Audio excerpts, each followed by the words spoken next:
বাংলাদেশের দেওয়া ৩০৭ রানের বিশাল টার্গেট টপকাতে নেমে দ্রুতই ৩ উইকেট হারিয়ে বসে সফরকারী আফগানিস্তান।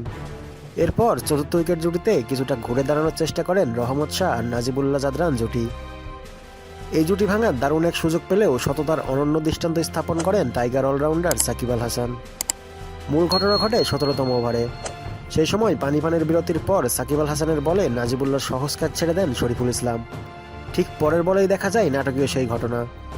সাকিবের করা বল সোজা খেলেন নাজিবুল্লাহ, সেটি সরাসরি আঘাত করে নন স্ট্রাইকের প্রান্তের স্ট্যাম্পে। তখন নন স্ট্রাইকের প্রান্তের ব্যাটার রহমত ছিলেন নিজের সীমানার বাইরে, যার ফলে মাঠে থাকা প্লেয়াররা আবেদন করেন, যার ফলে থার্ড আম্পায়ারের কাছে যাওয়ার সিদ্ধান্ত জানান অনফিল্ডের umpire. TV umpire Gazi Sohel প্রথমে বেশ কয়েকবার রিপ্লে দেখে সিদ্ধান্ত জানান বলটি সাকিবের হাতেই লেগেছে, যার ফলে তিনি রহমত শাহকে রান আউট দেন। ঠিক তখনই মাঠের মধ্যে দেখা দেয় সংশয়, কেননা সাকিব নিশ্চিত ছিলেন তার হাতে বল লাগেনি। পরে সাকিব আল হাসান অধিনায়ক তামিম ইকবালের সাথে আলোচনা করেন এবং তারা আম্পায়ারকে সিদ্ধান্ত ফিরিয়ে নিতে বলেন। পরে সেই ঘটনা আবার ভালোভাবে পরীক্ষা নিরীক্ষা করেন টিভি আম্পায়ার। শেষ পর্যন্ত সিদ্ধান্ত পরিবর্তন করে নট আউট দেন আম্পায়ার। এভাবেই সাকিব তামিমের সততায় আউট হয়েও নট আউট হন আফগান ব্যাটার রহমত শাহ।